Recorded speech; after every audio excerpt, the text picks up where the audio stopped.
जम्मू कश्मीर के पुलवामा में हुए आतंकी हमले में शहीद हुए 40 जवानों की मौत भारत सरकार की गलती से हुई है। ये मैं नहीं बल्कि उस समय जम्मू कश्मीर के राज्यपाल रहे सत्यपाल मलिक कह रहे हैं, जो पूर्व बीजेपी नेता भी हैं और जम्मू कश्मीर के साथ साथ 3 अन्य राज्यों के राज्यपाल भी रह चुके हैं। द वायर को दिए एक इंटरव्यू में सत्यपाल मलिक ने कई ऐसे बड़े खुलासे किए हैं जिससे न सिर्फ भारत सरकार पर बल्कि प्रधानमंत्री नरेंद्र मोदी पर भी कई सारे सवाल खड़े होते हैं। वैसे सत्यपाल मलिक इससे पहले सरकार और प्रधानमंत्री नरेंद्र मोदी पर कई सारी बयानबाजी कर चुके हैं। ऐसे में आप उनके बयानों को सही गलत के तराजू पर ज़रूर तोल सकते हैं, लेकिन वो क्योंकि एक राज्यपाल रहे हैं, पूर्व राज्यपाल रहे हैं, तो उनके बयानों को पूरी तरह से नेगलेक्ट भी नहीं कर सकते हैं। सत्यपाल मलिक ने अपने इंटरव्यू में कई ऐसे बड़े खुलासे किए हैं जिस पर पूरे देश को सोचने की ज़रूरत है।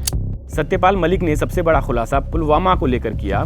सत्यपाल मलिक ने बताया कि पुलवामा में सेना के जवानों को ले जाने के लिए एयरक्राफ्ट मांगे गए थे, लेकिन गृह मंत्रालय ने इसके लिए इनकार कर दिया।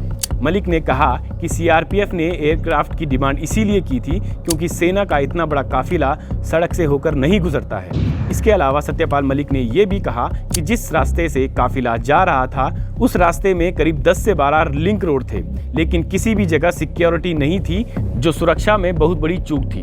उन्होंने ये भी कहा कि जिस गाड़ी में ब्लास्ट किया गया था वो गाड़ी करीब 10 से 12 दिनों तक आसपास के इलाकों में लगातार घूम रही थी, और बड़ी बात यह है कि हमले के वक्त गाड़ी में करीब 300 किलो तक का आरडीएक्स भरा था। सत्यपाल मलिक ने यह भी कहा कि हमले के बाद उनकी पीएम मोदी से फोन पर बात हुई थी। उन्होंने पीएम को सभी लापरवाही बताई और कहा कि ये सब हमारी गलती से हुआ है। उस समय पीएम ने कहा था कि सत्यपाल तुम अभी चुप रहो। इसके अलावा पूर्व राज्यपाल सत्यपाल मलिक ने अपने इंटरव्यू में प्रधानमंत्री नरेंद्र मोदी पर भी कई ऐसी बातें की हैं जो उनकी उस छवि से बिल्कुल अलग है जो मीडिया में दिखाई जाती है।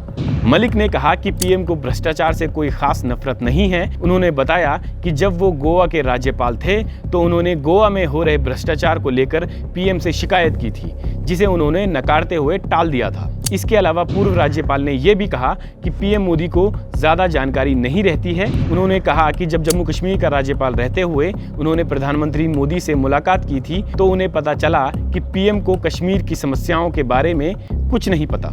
मलिक ने यह भी कहा कि जम्मू कश्मीर को यूनियन टेरिटरी बनाने का सरकार का फैसला गलत था।